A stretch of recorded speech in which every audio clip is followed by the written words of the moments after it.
Hello guys, रेखा coaching classes में आपका स्वागत है।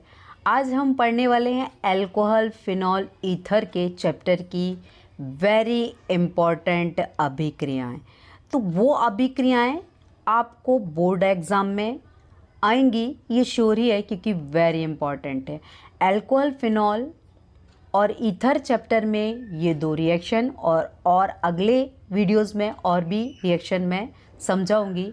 तो इस चैप्टर से संबंधित वेरी इंपॉर्टेंट रिएक्शन को हम शुरू करते हैं कि क्या है हमारी रिएक्शन।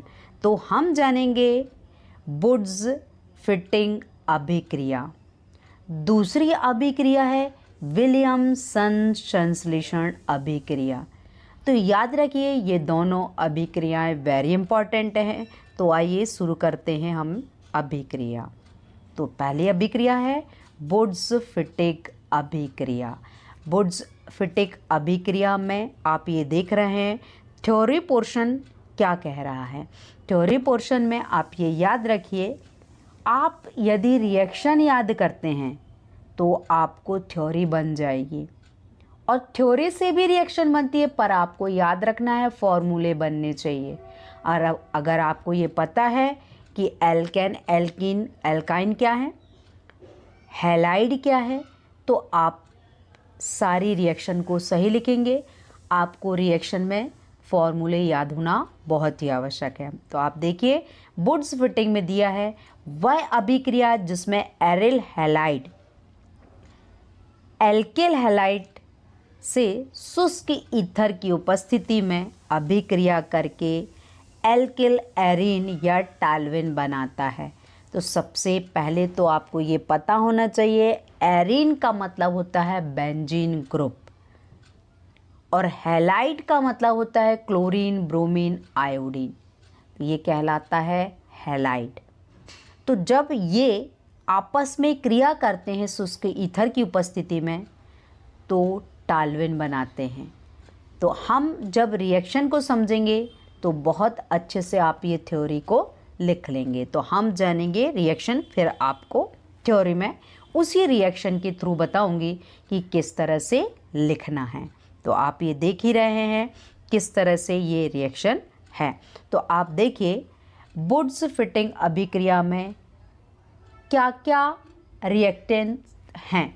तो आपको देखिए सबसे पहले C6H5Br है, उसे हम ब्रोमोबेंजीन कहते हैं या फिर बेंजिल ब्रोमाइड भी कह सकते हैं। दोनों नाम है, आपको याद रखना है। सोडियम के साथ यानी सोडियम धातु के साथ और ब्रोमोमेथेन भी है। ये ब्रोमोमेथेन शुष्क ईथर की उपस्थिति है। तो आपको याद रखना वुड्स अभिक्रिया में शुष्क ईथर ही उपस्थित रहता है।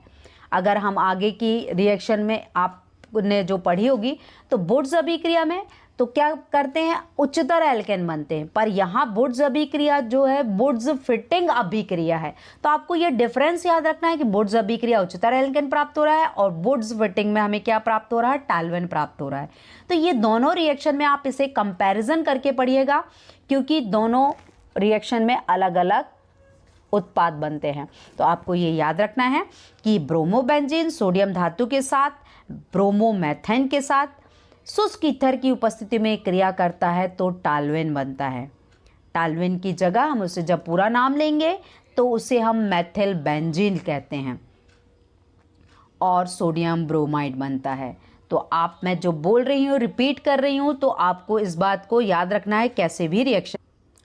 तो मैं फिर से एक्सप्लेन करती हूँ कि आप थ्योरी पार्ट और कैसा लिख सकते हैं। आप लिख सकते हैं कि ब्रोमोबेंजीन जब सोडियम धातु के साथ और ब्रोमोमेथेन के साथ शुष्क ईथर की उपस्थिति में क्रिया करता है तब मेथिल बेंजीन बनता है जिसे टाल्विन कहते हैं। अर्थात टाल्विन बनता है और सोडियम ब्रोमाइड बनता है। यही क्रिया है वुड्स फिटिंग अभिक्रिया। तो आपको ये याद रखना है, जो आपको मैंने पहले थ्योरी दी आप उसको याद कर सकते हैं तो वो भी याद कर सकते हैं, और जो रिएक्शन में बोल रही हूँ उसको भी सुनकर आप थ्योरी पोर्शन लिख सकते हैं। आपकी रिएक्शन एग्जैक्ट होना चाहिए, आपको पूरे मार्क्स मिलेंगे। तो अब हम जानेंगे अगली रिएक्शन। अगली रिएक्शन क्या कहती है? विलियमसन संश्लेषण अभिक्रिया।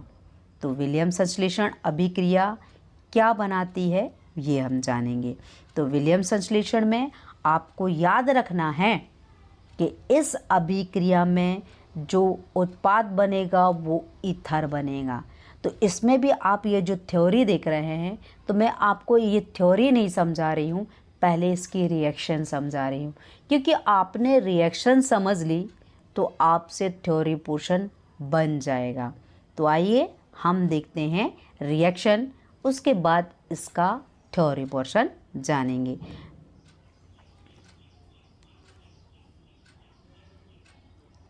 तो आप देख रहे हैं ये रिएक्शन किस तरह से है, आपको याद रखना है। पहले जो रिएक्शन ऊपर जो लिखी हुई है वो फॉर्मूले से दी है मैंने। RX का मतलब होता है एल्किल हैलाइड। अब ये एल्किल हैलाइड जो है वो RONA, R का मतलब होता है एल्केन ग्रुप, O को जब धातु के साथ जुड़ जाए एक ऑक्सीजन तो वो कहलाता है एथॉक्साइड। तो एल्किल एथॉक्साइड जो है वो जब इसका पूरा नाम लेंगे तो इसे सोडियम एल्कोक्साइड कहा जाएगा। तो जब सोडियम एल्कोक्साइड एल्किल हैलाइड से क्रिया करता है तब ईथर बनता है। तो आपको याद रखना है ईथर किसे कहते हैं।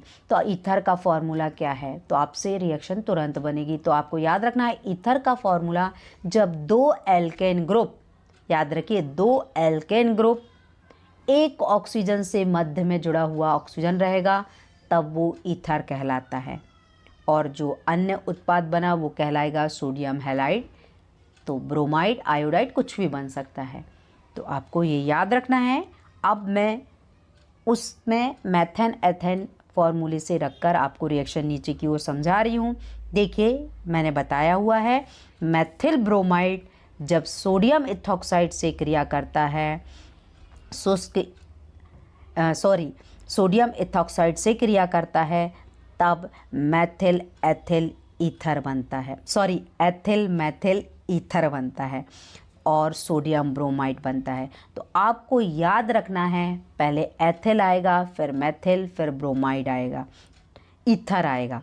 तो आपको पहले मेथिल नहीं लिखना है, क्योंकि अल्फ़ाबेटिक जब हम नाम लिखते हैं तो पहले एथिल आता है फिर मेथिल, और बना क्या है ईथर। तो ईथर प्राप्त करने की जो विधि है वही कहलाती है विलियम संश्लेषण विधि। तो याद रखिए मैं रिपीट कर रही हूँ, आप इस पोर्शन को मेरे बोलने के अनुसार भी लिख सकते हैं। मेथिल ब्रोमाइड जब सोडियम इथॉक्साइड से क्रिया करता है तब एथिल मेथिल ईथर व सोडियम ब्रोमाइड बनता है। तो अतः ईथर प्राप्त करने की विधि को ही विलियम संश्लेषण विधि या अभिक्रिया कहते हैं। तो याद रखना, यदि आपको पेपर में आता है ईथर बनाने की विधि लिखिए तो आप इस अभिक्रिया को लिख सकते हैं। यदि आपको अभिक्रिया से विधि आती है कि विलियम संश्लेषण अभिक्रिया क्या है तो भी आप इसको लिख सकते हैं कि आपको चाहे फॉर्मूले से लिखें, चाहे फॉर्मूले में मेथेन एथेन के जो फॉर्मूले हैं उसको लिख के भी रख सकते हैं। आपको जैसी बनती है आप वैसा ही लिख सकते हैं, बट रिएक्शन सही होनी चाहिए और संतुलित होनी चाहिए। तो अब हम देखते हैं हमने थ्योरी में क्या लिखा हुआ था। आप मैंने जो बोला समझाया रिएक्शन के अनुसार, उसके अनुसार भी थ्योरी लिख सकते हैं या फिर थ्योरी के अनुसार रिएक्शन। तो हम जानेंगे कि हमने थ्योरी क्या लिखी थी, आगे की ओर देखेंगे। देखिए जब एल्किल हैलाइड को सोडियम एल्कोक्साइड के साथ गर्म करते हैं तब ईथर बनता है, और ईथर प्राप्त करने की विधि ही क्या कहलाती है, विलियम संश्लेषण अभिक्रिया कहते हैं या कहलाती है। तो आप इस थ्योरी को भी लिख सकते हैं। तो ये हमने जो अभिक्रियाएं जानी वो पहली अभिक्रिया थी वुड्स फिटिंग अभिक्रिया, दूसरी थी विलियम संश्लेषण अभिक्रिया, तो आपने अच्छी तरह से जाना कि क्या क्या बना। तो आपको याद रखना है पहली अभिक्रिया क्या थी, दूसरी। अगले वीडियोज़ में फिर मिलते हैं। Thank you for watching my videos.